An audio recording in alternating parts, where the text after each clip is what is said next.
Good morning, and thank you for tuning into the Andrew Tate Show, brought to you by the GSMC Sports Network. We've got a great show for you guys today. We're going to be covering the NCAA could pay over $2.7 billion to settle the antitrust suits. We'll also be talking about the Indianapolis Star-Bar's columnist Greg Doyle for covering Caitlin Clark and the Indiana Fever. We'll also be talking about Caitlin Clark facing security scare.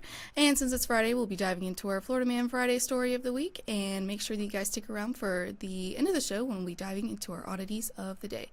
Before we start, though, I'd like to ask you guys like and follow the show. Also, we get a number of questions from viewers that come in during the show. So to ensure that your question gets read on the air, I ask that you use the tips and donation link with your question. The tips and donation link is GSMC.podcast.net.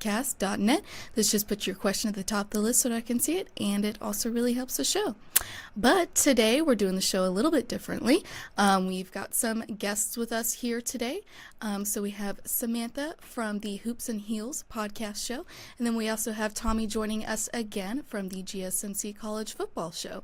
So welcome, guys. What? I don't get introduced. And Tate, excuse me. I'm like, wait a minute. I don't get no love over here today. Sorry. Man, Thomas, you come to your show, you expect to get at least a little bit of love, and it's That's just what I'm saying. like... This is a cruel world over here. Excuse me. Welcome you guys to the show. Excited to have you guys. Yes, very Samantha with Hoops and Heels. That's one of our new shows that she's just starting out with. Incredibly excited for that show. And then Thomas has been around a little while, and he has the college football show. I'm a big college football fan. If anyone's watched the show, they know that. So looking forward to chatting with Thomas about some college football as well.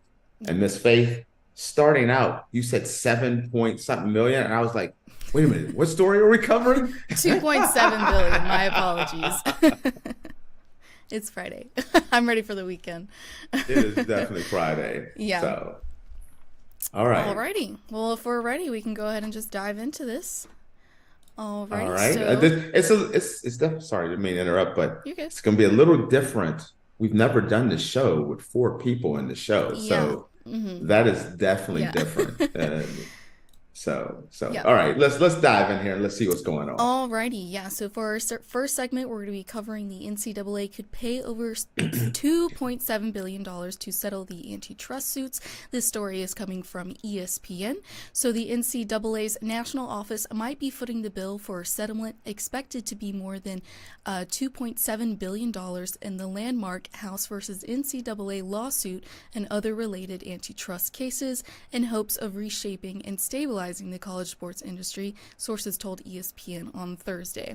Sources told ESPN this week that parties have proposed the NCAA's national office, rather than its individual member schools or conferences, would pay for the settlement of past damages over a period of 10 years. The NCAA payments would be paid to former college athletes who say they were illegally prevented from making money by selling the rights to their name, image, and likeness. The settlement would come with a corresponding commitment from conferences and schools to share revenue with athletes moving forward. Sources said the settlement would establish a framework for power conferences to share revenue with their athletes in the future. Sources have told ESPN that schools are anticipating a ceiling of nearly $20 million per year for athlete revenue share moving forward. That figure is derived from a formula that is expected to be, per sources, 22% of a revenue metric that is still being discussed, which is set to base on various revenue buckets. It would be up to the schools to share that much. The dollar value and timing, sources caution, is not set and could change due to the variables involved in the case. So, okay. Fun All right. So I'm gonna kick things off a little bit here. This is interesting to me. This, when you look at the dollar figure, I'm still concerned about this. When they say, is it 1.7 billion? How far is that going to go back to? I mean, if you think about it, 2.7 billion. 2.7 billion. Sorry. So I'm cutting them short. You were at the beginning, you were adding a little extra on. Yeah.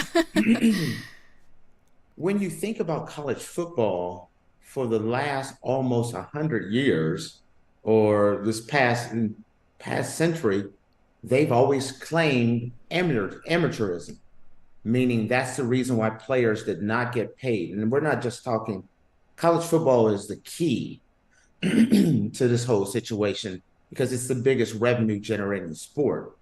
But it's not just football, it's basketball, women's basketball. Sorry, I got a little bit of a frog in my throat today.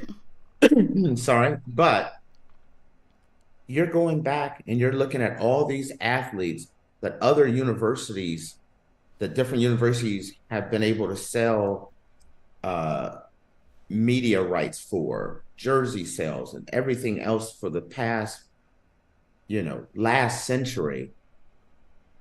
And you're talking about, okay, how far back are they going to go to give people damages? If you're only going to go back 20 years, I could see people who played 30 and 40 years saying, hey, I want to sue because they deserve money. Or even going back, these people have not been getting paid for many years.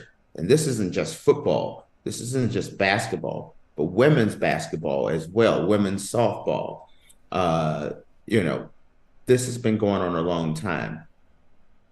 I'm going to just quick ask Samantha a question on this one. As someone who is getting to that point where you're getting to be a college graduate in college and looking at a lawsuit like this, how do you feel about about universities going back and paying athletes who didn't make money in the previous years? I mean, I think they should. I mean, it's kind of a landmark situation in collegiate sports, and I think it'll probably change a lot of things going forward. But I mean, it's better to go back and to rather help these people rather than like try to change the future, and because it's just going to start people to have conflicts and it's just not going to really solve anything since it started from so long ago. Um, but no, like I definitely see it being an issue where people just use names as like on media, but like they don't get, it's not like compensated the same way. So I definitely see it, and I think this will be landmark in collegiate sports. Um, but I think that going back would probably be more beneficial to begin with. So I do see this as a good thing. But how far back do you go? I You don't, understand what I mean? I That's the really question. don't know because you can't really put like a date on it. And that's like the issue. Like I genuinely don't know how far they would go back. What like That's would be the the good answer? Yeah. Go ahead, Thomas. I was gonna let you go ahead in there. My only real idea of when you could go back to is when all these media deals and everything started to pop up, but that's a much bigger bill than they have right now. So you really need to be careful with how far you go back because that 2.7 could turn into the 7.2 that Yeah. was slipped up at the beginning very, very quickly. So it's more about the NCAA. You want to get this monkey off your back, of course, but you've now set a precedent that you're willing to go back and pay all these athletes. What happens next is a huge question mark in college football and around college sports in general. Because if they're talking about going back and going and paying damages, and you're saying, okay, we're going back to this era, to the Reggie Bush, Peyton Manning era.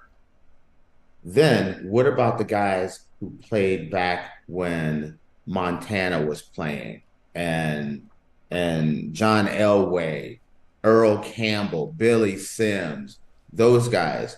I mean, I remember, I'm a lot older than you guys. I remember playing college football games and having different players on there, and I know the players didn't get paid. I remember there was a college football game on I think it was Nintendo at the time. But these guys, they've been making college football's been making money off of players, not just in the recent time, not in this century, 2010s and 2020s, but the 70s, 80s, 90s, and so that's the thing that when I see this, I'm always curious about is where do you stop that faucet? Because I feel like this is going to be, even if they settle one lawsuit, how do they settle it for other generations? Does that make sense to you, Faith? Yeah, it's definitely a very complicated situation, and I I can't give you a good amount of years to go back on to compensate those people because like you said, if you go back 20 years and pay all these people who didn't make any money, then there's going to be people from 30, 40 years ago that are going to be upset about it. The way it's laid out right now, it's not, there's not a lot of information right now about it, and it just, I don't know. I mean, there's always, with stuff like this, there's always going to be people who are going to be unhappy. That's always just the case in things like this. But this is just very complicated. So I can't give you a number amount of years to go back to make everybody happy, you know? And then there's another component to this. The main component to this is they're coming up with a program for the future. I started off with how do you plan for the future when you still have to compensate the past? But when you look at it and they're saying, a revenue model where players are going to start getting paid and setting aside $20 million per school that they can actually pay out. And did that seem low to you, Thomas? 20 million a school, especially let's say Georgia, Alabama, Texas, Michigan, Ohio State. That seems kind of low when you think about it. They're not putting a floor on it. Schools can decide on how much they want to spend up to 20 million.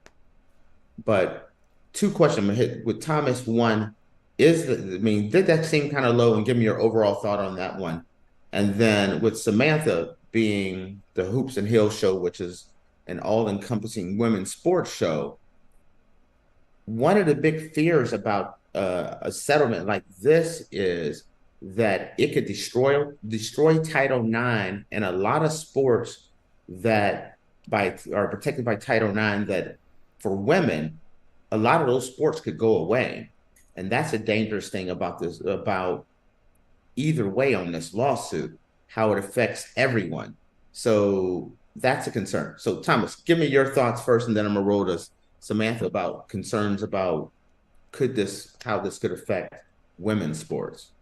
Yeah, so talking about the settlements, it's something that I've brought up a lot on my show where not every athletic department is built the same, not by a long shot. So there's a lot that make, $40 million dollars a year in revenue. There's Ohio State who makes 258 million. So there's this huge gap, and I think using a moniker of $20 million dollars is probably not the way you want to go about this. I think you have to have some type of way to make sure it is equitable all the way down the line and everyone has kind of the same allocation of whatever resources they do have. So say it's 5% of your annual revenue goes toward this type of thing. I think that's a viable way to go about it. But also when you're a smaller team and you see the $20 million figure, you say, okay, at least the gap between us and, UGA and Texas and all the teams you were talking about isn't necessarily that large in this part of the arena. So it could be kind of a,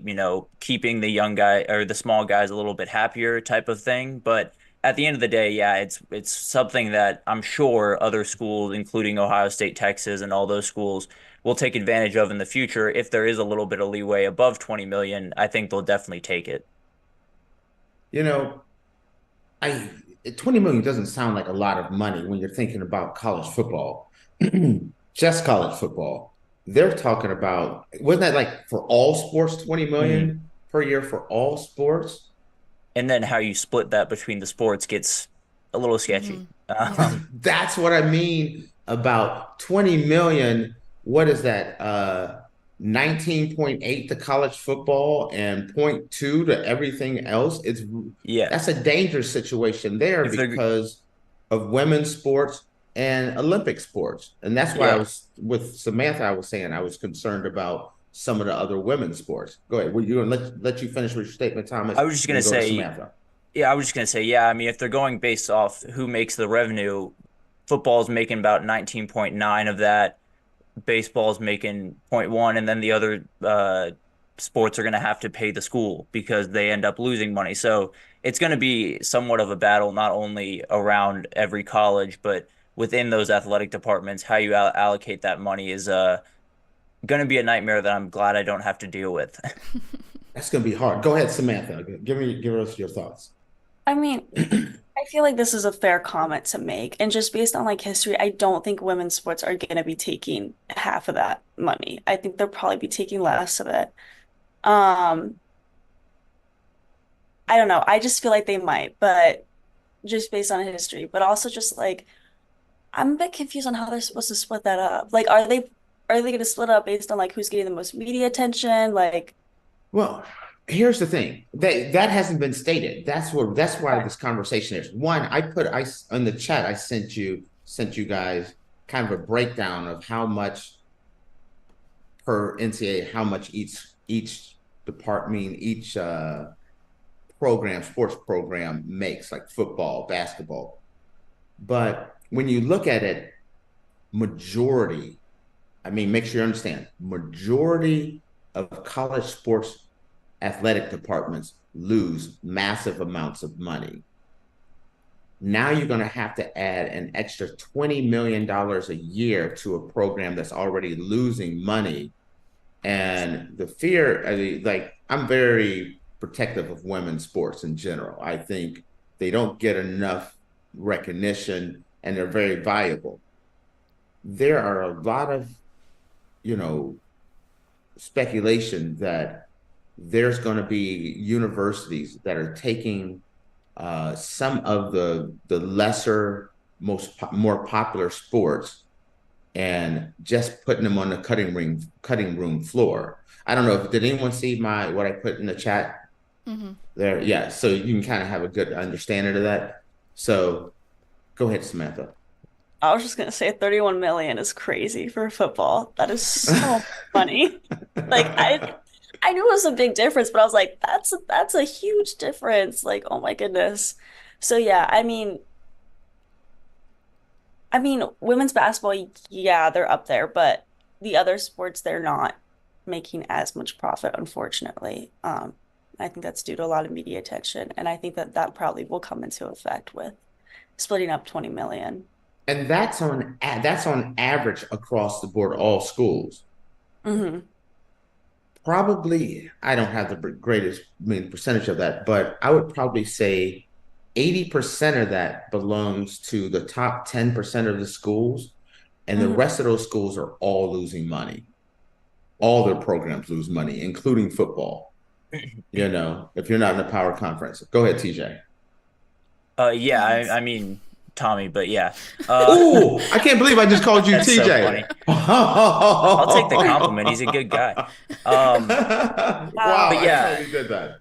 yeah, I mean, you talk about college athletics today, and it's football and everyone else, and that's just kind of the way it's been for the past little bit. But that gap is only really growing as of right now. So there's going to be difficult decisions that have to be made, and it's very, very likely that Title IX kind of goes out the window in all of this because a lot of the non-revenue making sports, because of the not getting enough media attention and things of that nature, are women's sports. So it's going to get a little sketchy and a little cutthroat within these athletic departments, and some decisions are going to have to be made that are going to really upset some people. And I think it all goes back to kind of the NCAA and all of these college sports in general, just not having enough foresight with all of these situations that were coming down the road, and it's all caught up to them fairly quickly. So some tough things are going to have to happen that probably didn't have to happen in the grand scheme of things, but when you're a decade late on paying athletes and doing NIL and things of that nature, this stuff happens pretty quickly. I will tell you right now, if they don't figure out the layout with that 20 million, there are going to be so many Title IX lawsuits coming out. So many. Oh, You have no a idea. ton of them.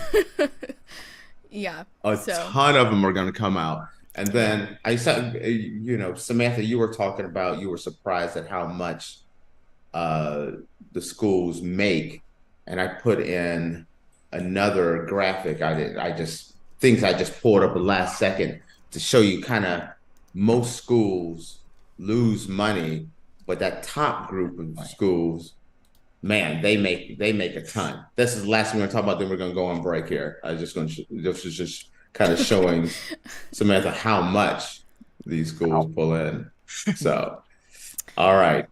All right, guys. Well, with that, we are going to take our first break, and when we come back, we're going to be covering Indianapolis Star Bars columnist Greg Doyle from covering Caitlin Clark in the Fever after inappropriate exchange, and then we'll also be discussing Caitlin Clark's security scare prompts major WNBA changes. So make sure you guys stick around, and we will be back in a minute. I feel like I'm losing my mind. Is everybody in the world blind? Please, Lord, give me a sign, a sign. I feel like I'm losing my mind. Is everybody in the world blind? Please, Lord, give me a sign, a sign. I wanna be the greatest. Everybody on the fake shit. I look around and feel like everybody is the fakest. I make this every day and I'm impatient, hoping one day I blow up from the basement. Statement, the top is so vacant. I don't hear shit that I think is amazing. Waiting for my day when I'm playing sold out shows for 1,000 faces. Hey, give me that crown, get in my way and to be put down. It ain't your place, all this my town. If I want that shit, then I'll get it right now. I'm losing it, the noose it fits. I'm losing shit, a stupid myth. You choose to live or choose to dip. You choose to fight or lose your grip and lose a gift. I feel like I'm losing my mind. Is everybody in the world blind? Please, Lord, give me a sign, a sign. I feel like I'm losing my mind. Is everybody in the world blind? Alrighty, guys, welcome back. Earlier, we were talking about the NCAA could pay over $2.7 billion to settle the antitrust suits, and now we're going to be covering Indianapolis Star Bars columnist Greg Doyle from covering Caitlin Clark and the Fever, and we'll also be touching on Caitlin Clark face security scare. But before we do that, I just wanted to remind you guys to like and follow the show. We get a number of questions from viewers that come in during the show, so to ensure that your question gets read on the air, I ask that you use the tips and donation link with your question. That link is gsmcpodcast.net. This just puts your question at the top of the list so that I can see it, and it also really helps the show. All right. See, this is the reason why Faith controls the show. You notice she comes back in, she's all smooth and everything. Then there's yours truly over here. I'm calling Thomas by the wrong name, everything. I'm like, damn. So I appreciate you, Miss Faith. Thank you. Alrighty, well, let's just go ahead and dive into our second segment of the day. So we're going to be talking about Indianapolis Star Bars columnist Greg Doyle from covering Caitlin Clark and the Fever after an inappropriate exchange. So this story comes from Yahoo Sports. The Indianapolis Star has barred sports columnist Greg Doyle from covering Caitlin Clark in the Indiana Fever this summer following his exchange with the WNBA rookie in her introductory news conference. The Star confirmed the decision in an email to the Washington Post on Tuesday following a report by journalist and former Star columnist Bob Kravitz. Indianapolis Star sports columnist Greg Doyle will not be covering the Indiana Fever. Star spokesperson Lark Murray Anton wrote in an email to the Post. Kravitz also reported that Doyle was in the midst of a 2-week suspension. The Star didn't confirm his suspension, but the Post cited a source familiar with the situation that Doyle is indeed suspended without pay. Doyle referred the Post to the Star when it reached out to him for a comment. So, essentially, why Doyle was banned. Reading this was very uncomfortable for me to read this. So the awkward interaction was, "Hi, Caitlin, Greg Doyle, Indy Star, real quick. Let me just do this." And then he flashes a little heart sign at her. And then Clark was like, "You like that?" And he was like, "I like that you're here. I like that you're here." And then Clark replied to, I do that at my family after every game. So, and Doyle responded with, "Okay, we'll start doing that to me and we'll get along just fine." And that is essentially what made this happen. So Okay. So more does that leads kind of more into like more harassment than is that what you're making her uncomfortable? Just trying to see. no, I was saying reading this, it made me uncomfortable reading this, but I would assume since he has been banned from covering Caitlin Clark, that it probably made her uncomfortable as well. So, All Caitlin right. Clark didn't actually talk about the situation publicly, so mm, I mean, I think that says more than it doesn't, if that makes sense. yeah. But then also, like, I watched the video and it was just a really awkward encounter. But like everyone Oh, laughed, so I don't know. did you think of it as more harassing or just an awkward moment? Give me your honest opinion.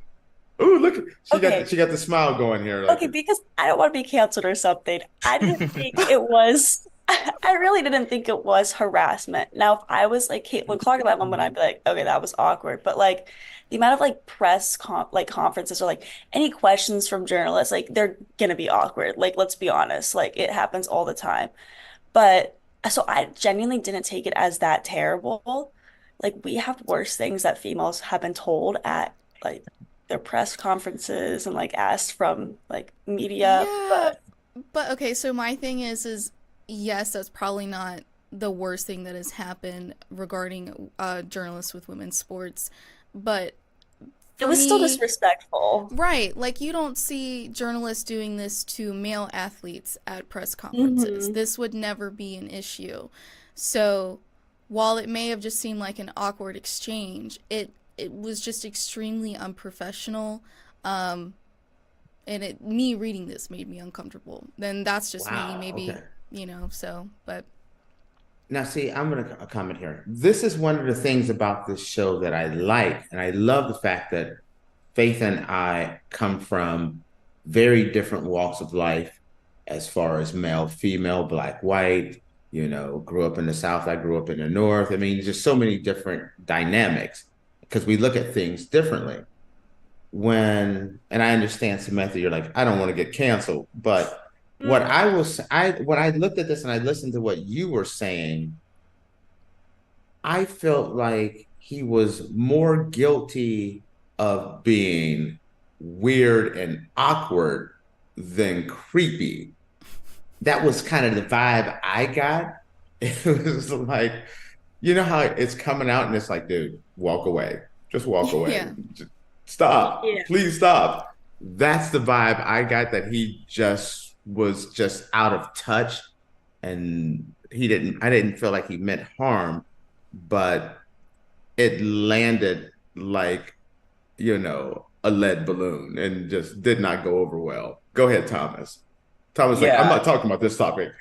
No, I mean, yeah, when I first saw the video, it made me very uncomfortable. I'll be totally honest. It's a very weird exchange that definitely did not handle himself in the most professional way by any means. So I think when we're talking about, Caitlin Clark being maybe she wasn't outright upset about it, or maybe she wasn't, very angry or anything like that, or demanded anything by any means.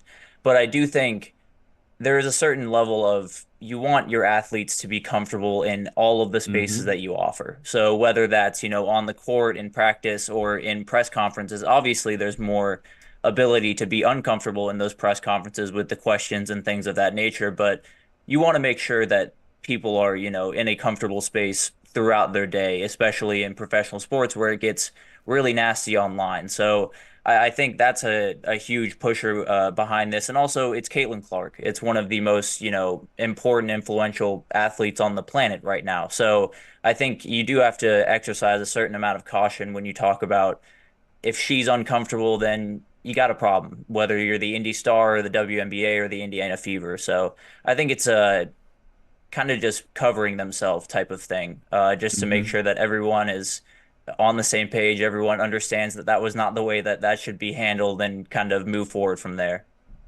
No, I totally Yes. agree with you, Thomas. Yeah. I think it leads another question into like media ethics. Like, I Mm-hmm. mean, Doyle's been, I mean, around for a really long time. But like the lack of professionalism at the moment is it's pretty Mm. upsetting considering that he's had such a long career. But I respect that the star took action on it like pretty immediately, and I appreciate that he did make two public apologies. But still, like it does lead into a question like should there be like I don't know more training or more like awareness for like sensitivity and like media ethics like to prevent something that happens. Right. I agree. We're in that one with Samantha's last words then. Alrighty, so moving forward, we're still going to be talking about Caitlin Clark. So Caitlin Clark's security scare prompts major WNBA change. So on May 7th, WNBA Commissioner Kathy Engelbert announced that the league is close to launching a program that will charter flights for all 12 WNBA teams to away games. Kathy hasn't confirmed what went into this major change, yet considering the public outcry after Caitlin Clark arrived at the Dallas-Fort Worth International Airport on May 2nd with extremely light security, the Indiana Fever superstar appears to have played a role in the change. The announcement stemmed from an initial report on X made by USA Today. Soon after US Today's post, it was confirmed the program existed during the May 7th Associated Press Sports Editors Commission meeting in New York. It was quoted saying that the program will be launched as soon as we logistically can get the planes in place. We intend to fund a full-time charter for the season. We're going to as soon as we can get up and running. Maybe it's a couple of weeks, maybe it's a month. We are really excited for the prospect here. In reply to that X video, Jamel Hill of The Atlantic wrote, Caitlin Clark is hopefully going to force the charter flight issue in the WNBA the way Brittany Griner did. So Caitlin Clark's just making Okay. waves. See, when I look at this, when I hear this, there's a big disparity between men's basketball and women's basketball as far as notoriety and then also funds. Mhm. And with it being the WNBA, I feel like this is one of those situations where I feel like the NBA should have chipped in and said from the beginning they should have chartered flights. Whether no, the league doesn't make money; it loses money. It's lost money every single year of its existence. But these, even though they may not be billion-dollar athletes, they are public faces. And when you're a public face, people will come up to you in very weird, awkward moments. And with them being WNBA players, I felt like maybe they should have been kind of planning that before they had a megastar, because now it's different. Caitlin Clark isn't a star. She's a superstar. She's on the level of a Steph Curry now, as far as notoriety goes. She's on that level, and you have other stars like Brittany Griner, who by maybe no matter how you feel about the situation that happened in Russia, is someone that has a very public image that people know about and that people have opinions on, good, bad, and ugly. So you have to protect your athletes before something happens. So I felt like the NBA should have been stepping in and helping with the chartering flights to protect their athletes from the beginning. Okay, Samantha, I'll let you start with that one, then go to Thomas. I mean, I have a lot of respect for this since they're preventing the players, well, for being like, or they're like personal space, like being violated like beforehand and stuff. And just because like there has been a few harassments that have happened, like they talked about the Brittany Griner one. So I do have respect that they're doing this. But yeah, I mean, it is interesting, like how you say that the NBA hasn't really done the same. So I think that that should be considered from the other side too. Go ahead, Thomas. Yeah, I mean, I think when you talk about someone like Caitlin Clark in particular, when the WNBA for a very long time has had big players, right? Brittany Griner is a great example.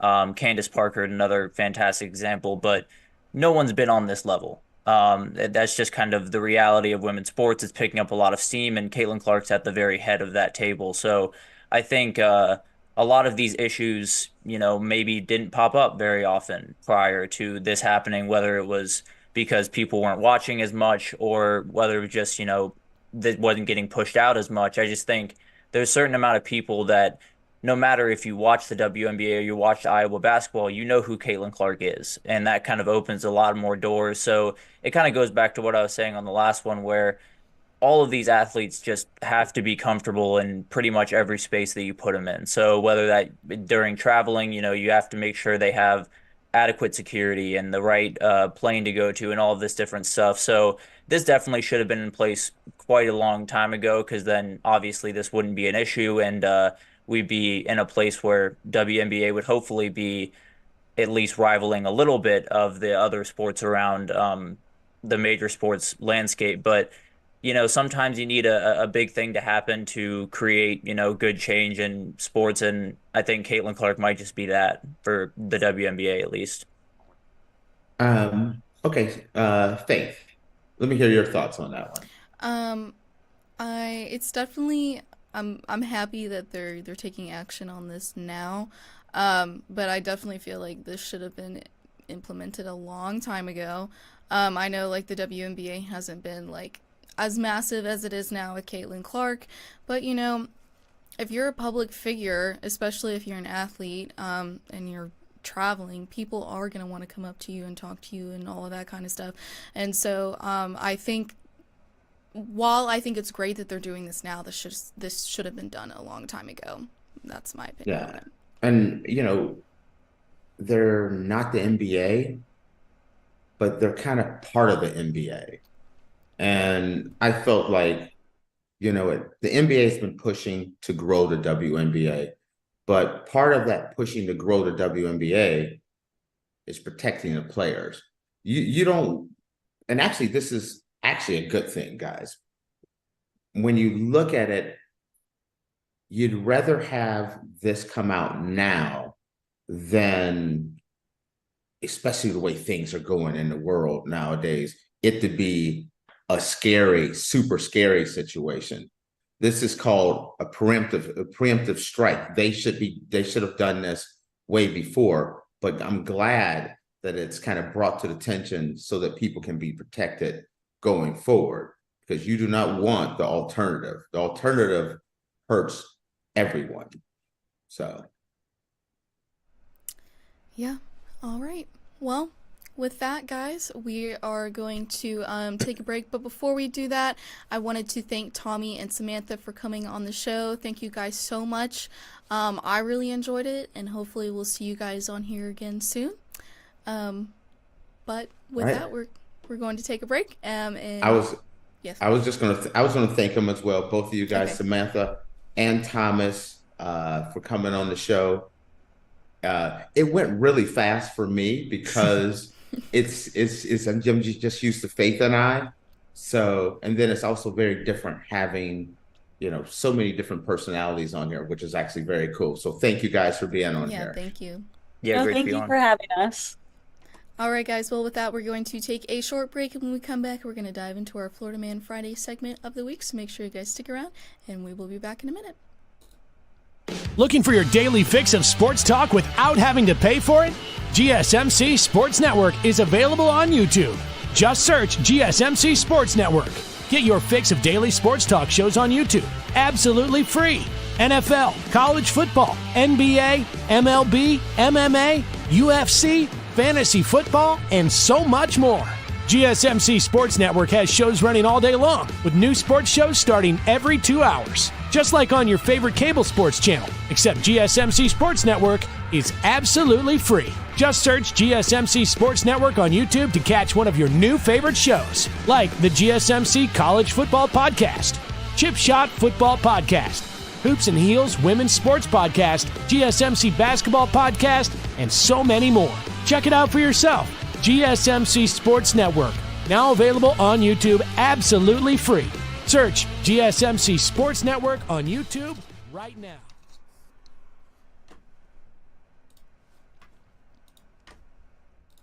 Alrighty, guys, welcome back. Earlier, we were talking about Indianapolis Star-Bars columnist Greg Doyle from covering Caitlin Clark and the Indiana Fever after inappropriate exchange. And we also touched on Caitlin Clark's security scare prompts the major WNBA change. And now, since it's Friday, we're going to dive into our Florida Man story of the week. Okay, Faith. Excited. Yes. So, because we had extra people on, it was a lot more serious than we're accustomed to. Yes. So I got to loosen up and let my hair down a little bit. You know what I mean? They were a little bit heavier topics, and having extra people, we normally have a little bit more lighter hearted show. So I'm actually looking forward to this to kind of loosen up and take a little of that chip off a little bit there. But I really appreciate having those guys on. I gotcha. Yeah, it was a lot of fun. I enjoyed them. Hopefully we can have them on the show again soon. Yes. But with that, let's dive right into our Florida Man Friday story for the week. So a Florida man was charged with flushing a woman's fish down the toilet. So a Florida man is facing several charges, including battery, grand theft, and flushing a woman's fish down the toilet. According to Cape Coral Police, Brett Austin Dahl, 29, is facing those charges based on two separate investigations. In the first, on February 7th, police said Dahl got into an argument with a woman in traffic. According to the report, Dahl got out of his vehicle, approached the victim's vehicle, reached into it, and smacked her cell phone out of her hand. The victim said Dahl also hit her left arm and spit on her vehicle.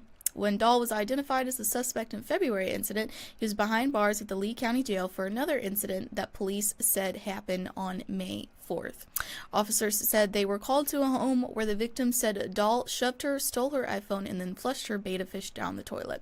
Dahl remains behind bars and faces battery, burglary, grand theft, and animal cruelty charges. Okay, whoa. I'm confused. I am thoroughly confused. Okay, so this started out as a road rage incident? Yes. So, the police How did she end up at the house? At her house? This is a different lady. This is a different situation. This two different stories? Yes. Two different incidences. Okay. Because I'm like, wait a minute here now. Two different incidences. You found her on the road. Okay, you got to re-explain this one because I had it as one story and I'm confused as heck. Okay, so the first incident was on February 7th. They said he got into an argument with a woman in traffic. He got out of his vehicle, approached the victim's vehicle, reached in, smacked her cell phone, and it also said he hit her left arm and spit on the vehicle. It said when he was identified as a suspect in February, he was then behind bars at Lee County Jail for the other incident that happened on May 4th, and that was when he was at somebody's house. I don't know if it was his house, if his girlfriend's house or whatever.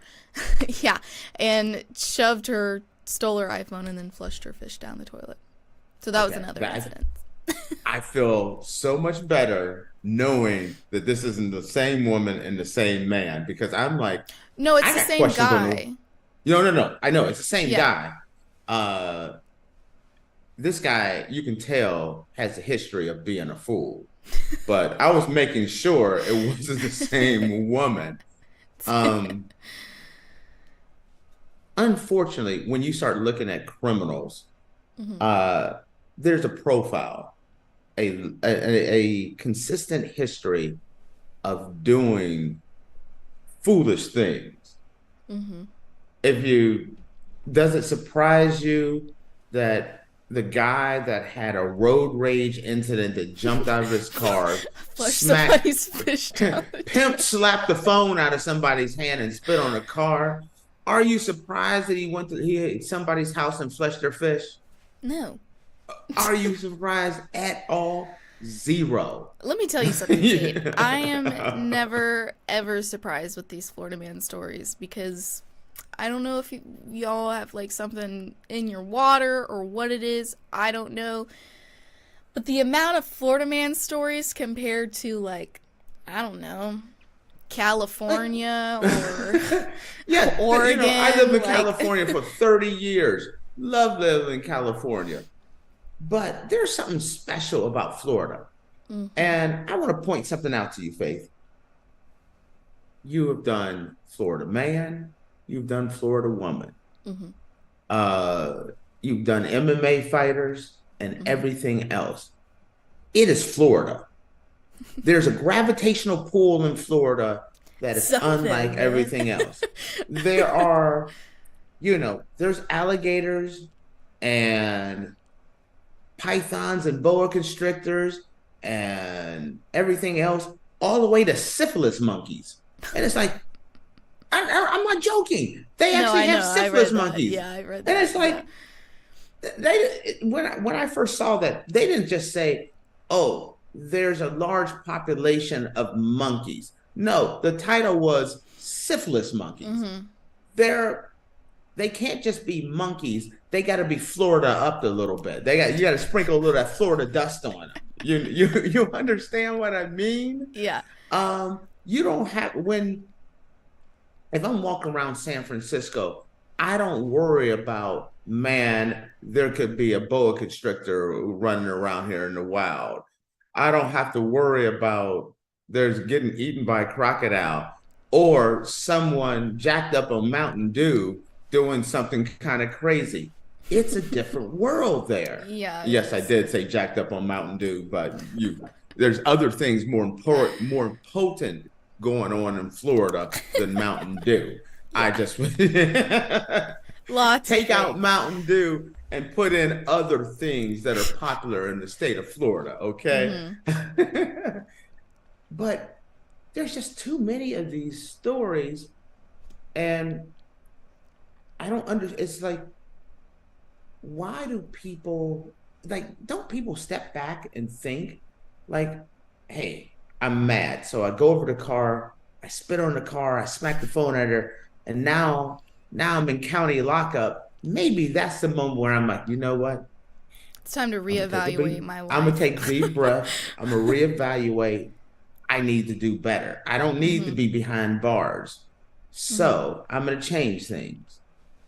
Not, you know what? I'm going to take this up another level. I'm going to baptize a fish now.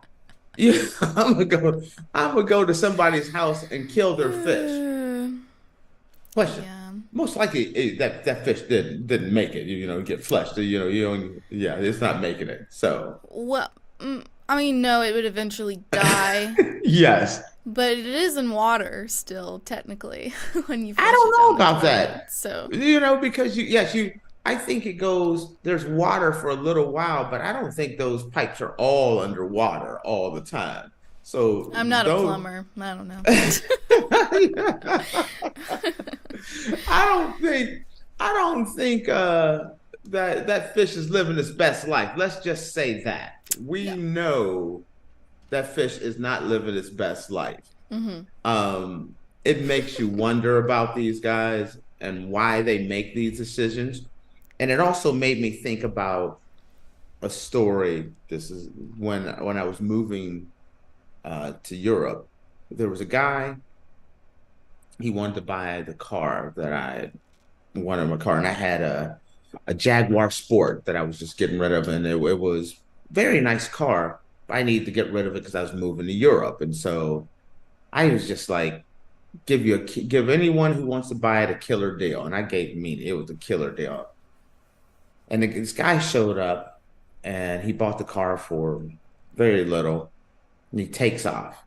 And then about 3:00 in the morning, he comes back and he is like knocking at my door. He's all, like I said, jacked up on Mountain Dew. And I'm like, what the heck's going on? And he's like, I'm the man. I want my money back, all this stuff. Long story short, police was called, everything.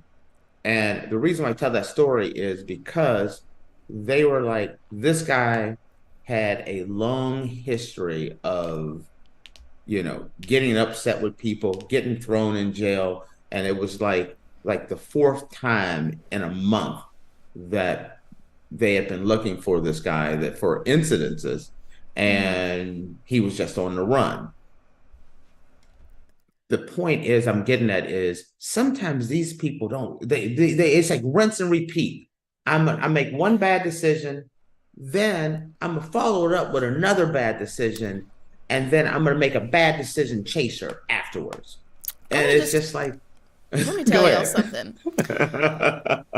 Therapy is cheaper than lawyers and paying bonds.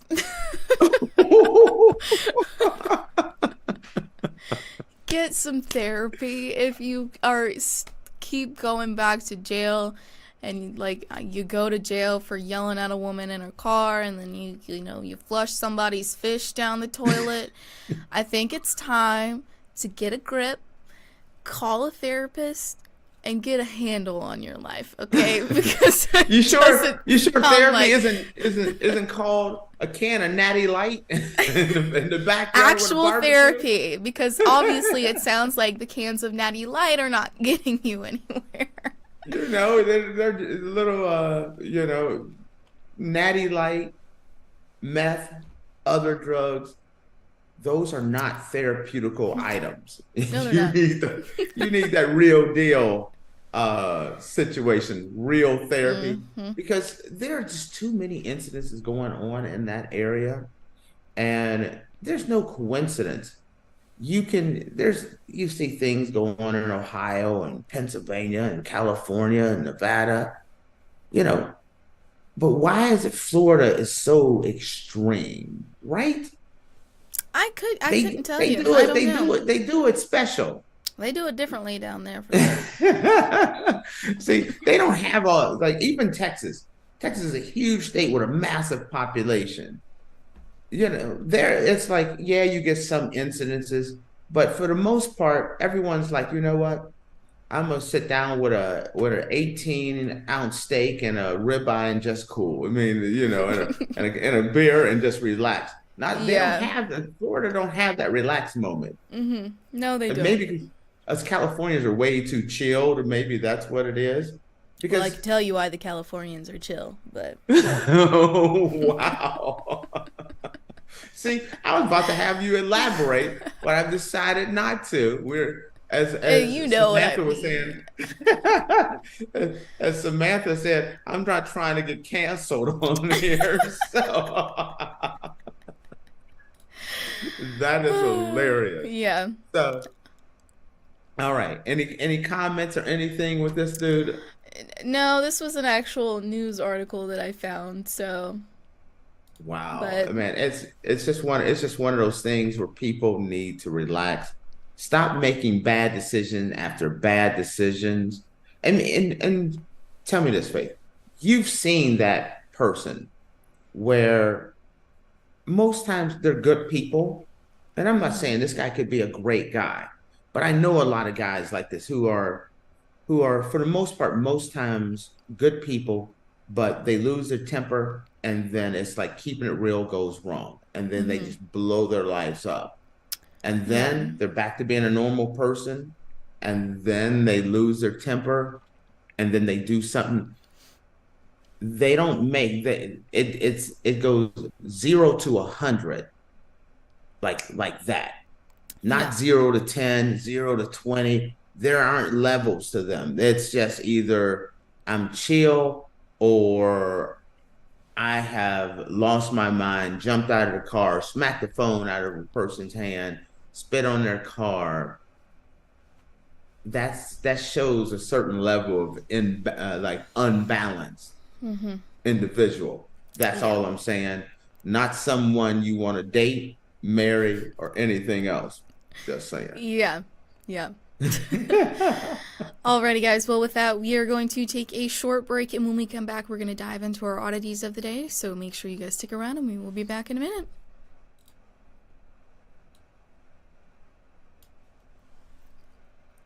For the best and latest podcasts available anywhere, go to the podcast app on your cell phone and type in GSMC to access free content-rich podcasts on health and wellness, book reviews, sports, entertainment, relationships, social media, movies, technology, finance, and even weird news. Subscribe and download the GSMC Podcast Network's family of shows, available everywhere podcasts are found.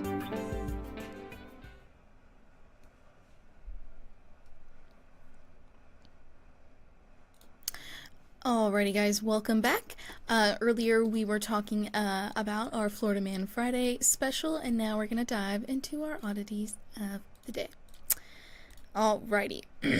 So, nearly $40,000 in cash has been found in restrooms of a Marysville business. So, Money Mystery in Marysville has police trying to figure out where nearly $40,000 came from. More than $25,000 was found in the restroom at an Avalon theater on Saturday, and then Thursday night, more than $12,000 was found in a restroom at a KFC restaurant on Delaware Avenue. Investigators said they're pretty sure the discoveries are related, but still don't know where the cash came from. We're trying to figure out whose money it is and what possible connection it could be to anything that we could see in the city, Marysville Police Captain Nate Sachs said. And that's Where's Marysville at? There's Marysvilles everywhere. Which, do you know the state? I can check If for you you. don't, it doesn't matter. I will check for you. There's a lot of different Marysvilles. And definitely, I don't think it was Marysville, California, because I don't think that money would have been turned in. I'm betting my last dollar that bad boy wouldn't have been turned in at all. There wouldn't. You're not finding no good Samaritan. Hey, Ohio. I went in Marysville, Ohio. Wow, I grew up by Marysville, Ohio. So I grew up by Marysville, California. Shoot, wait a minute. I grew up in that area. Maybe you need to take a trip.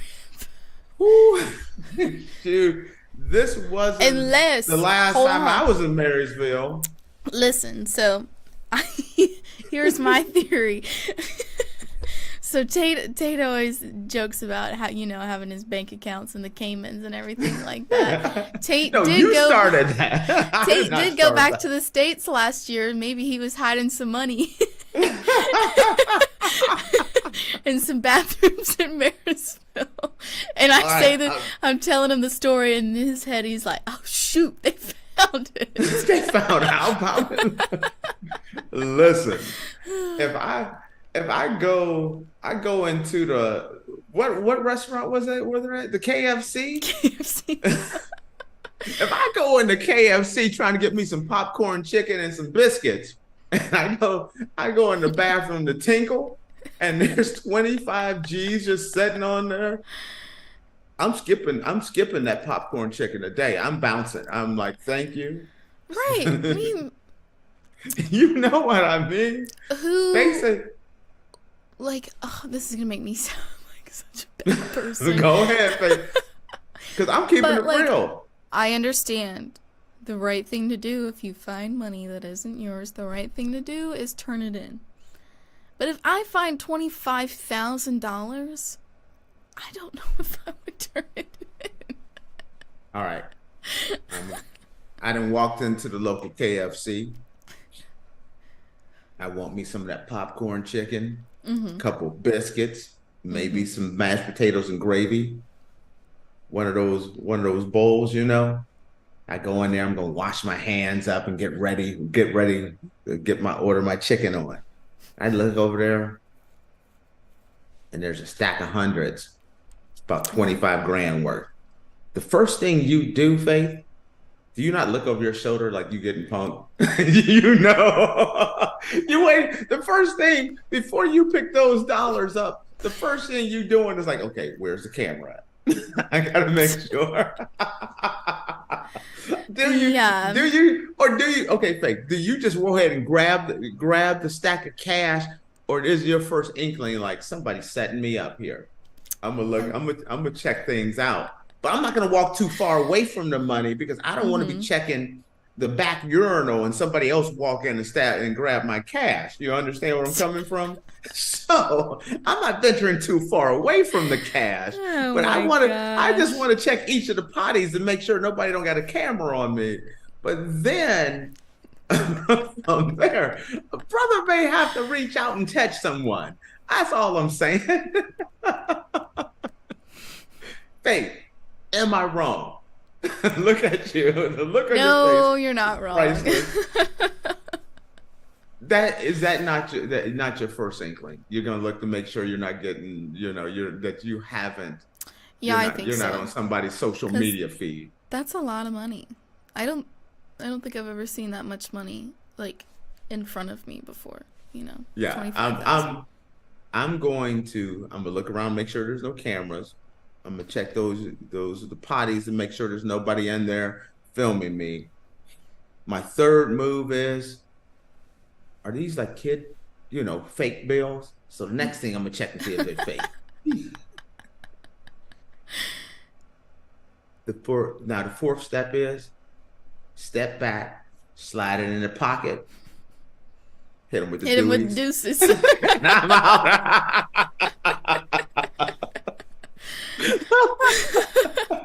All right. Is that wrong? No, it's not wrong. Here's a question for you. What would you do with the 25,000 if you found it? Would you be responsible and save it, or what would you do? First, I would hold on to it a couple of days to see if somebody claimed it. Mm-hmm. If someone claimed it, then I'm gonna make sure they get it back. Then I'm probably gonna help a couple people out.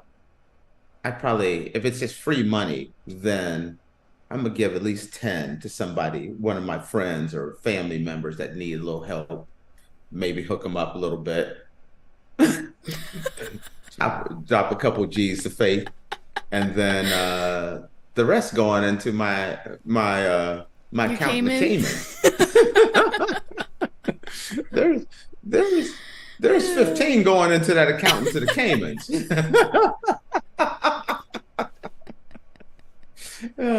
Maybe I use my crypto.com account. Maybe buy me some Shiba Inu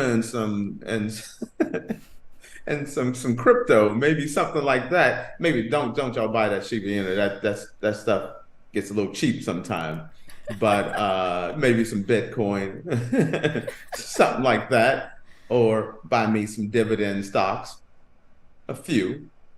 But yeah, if it comes out that it's just free money, I'm gonna break off a piece to a couple of friends of mine, just in general. No. It's like, you ain't getting jack from me. Go ahead, Faith. All right, what are you doing? Decided to grace me with $25,000. That's my money. It's not anybody else's money.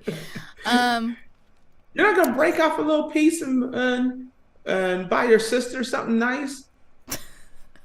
I probably would. Like, wait a minute. Remember, sis watching this show, you better lie at least. I probably would do something nice for my family. But first thing I'm doing, I am going. 25 G's don't go that far, by the way. I just want to let you know. Don't go that far. I know, but I'm a pretty cheap person when it comes to buying things. I will always find the cheaper alternative. That's just who I am. So I first would ring out my closet, because a lot of the clothes that I have, I've had for too long of a time. So I would revamp my closet. Then I think, like, I'd do something nice for my family, and then the rest of it I would put in my savings account and save it. All right, making sure. So you're gonna take care of the fam a little bit. Yeah, I'll take care. Here's the thing, especially at the Colonel's place, KFC. Under no circumstances, zero, am I gonna walk up to that front counter and drop 25 G's in front of us like, oh, someone left that in the bathroom. Because what is that KFC worker gonna do? They're gonna pocket it. Snatch it up and take it home. Oh, we'll put that in lost and found. I lost it and found it in my pocket. Uh-huh. You understand what I mean? So I don't see, but that would be, now see, now you got me thinking about It's a Wonderful Life, the Christmas movie. Mm-hmm. Now, see, I don't know, why did that pop in my head? It is May, and a Christmas movie popped in my head. And I think about, in that movie, the guy is going to the bank, and he goes to write out the receipt, and he has the money in in his in a bag, and he walks off and leaves the bag. And I feel bad. You feel bad for that guy, because you could totally see someone like, you know what, I got to go to the deposit. I got to go deposit money, but I'm gonna stop in this KFC, relieve myself, and then bounce out. They put that money on the counter, took care of business, and then ran and jumped in the car and ran past their First Federal Bank and realized they didn't have nothing. Then now you got to retract all your steps. That would be crazy all the way around. You So, think go ahead. someone is just like intentionally walking around with $25,000 and they lost it? Wait To a minute, me, because it's twice. It's this- happened more than once. You're right. This seems a little sketch to me. I think something is Sketchy. There's no sketchy. There's no upside. Hey, I'm gonna drop 15 here. a money drop off 15 here. place for some sketchy business. What kind of sketchy business? Granted, I am not a criminal, so you don't got that criminal-minded thing going on in your head. That's the song. That's why I called it criminal-minded instead of. I know that wasn't proper grammar, boys and girls, but it was a song back in the '80s. So I was just doing that just to fill y'all in. Jeez. But how many criminals are saying, yeah, do the drop off? What I want you to do is go into the KFC or the Mickey D's, and I just want you to, on the counter, I just want you to drop 25 G's right on the counter and then walk out. No, they put it in the bathroom. It was in the bathroom. Right. That's what I meant. In the bathroom. Well, maybe- because there's too many people going in and out. Maybe they tried to hide it but didn't do a very good job. I don't know. Unless it was like the dumb criminal. No, it wasn't you. That was Sarah's dumb criminals. Never mind. Was it yours or was it Sarah's dumb criminals? The guys broke into a house, found in the cabinet 3 jars of white powder, and just assumed it was cocaine. Yeah, this was Sarah's. They found 3 jars of white powder, just assumed there was 3 mason jars full of cocaine, and just ran off with it and started using nose candy like crazy. Turned out someone was keeping their lost loved ones. and they just snorted up all their lost loved ones. Sorry, you weren't here for that one. Sorry about that, Faith. I told you, dumb criminals. Look at the look you just gave. But I mean, it's just as bad. You're showing up and left your 25 G's on the counter, because that's not something that happens. But you said in the article, they've done a couple of different places that they've dropped this off. Mm-hmm. Do you think there's just one absent-minded store clerk that's just been going around intending on going to the bank, but keeps forgetting the money and grocery store and bathrooms? I think there's something sketchy special going place. on. But they can't be doing something, because they didn't got caught up twice. At least 2 times they left a chunk of cash in They a don't restroom. know who did it. Not yet, anyway. Wow. I guess, or maybe there is. Let's say there's a good Samaritan out there, and they're like, you know what? We're gonna go to the poor neighborhoods. We're just gonna drop some cheddar off in the bathroom at fast food establishments. I don't know about that. I don't think they don't. That don't make no sense to me. There's something else going on, and that's all I gotta say. Ooh. All right. Just say next time, just drop that 25 G's off of Faith. You don't even have to. You can skip me. Yeah. Send that Faith. Send that cheddar to Faith. Mm-hmm. Yep. So, all right. Alrighty, guys. Well, with that, we are going to close out the show. Thank you so much for tuning into the Andrew Tate Show, presented by the GSMC Sports Network. Your support means a lot to us, so please remember to subscribe to the show and leave a positive review. It really does make a difference. We also invite you to follow us on Facebook, Twitter, TikTok, and Instagram for more content updates. Thank you once again. Have a wonderful day, and we will see you on Monday. Peace.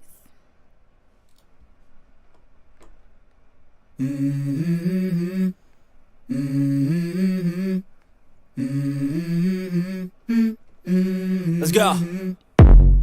I wake up to a little bit of drool on my pillow, feel like it's gonna be a bad day. Yeah, I'm tired of shit, and the coffee ain't hit yet, damn ain't that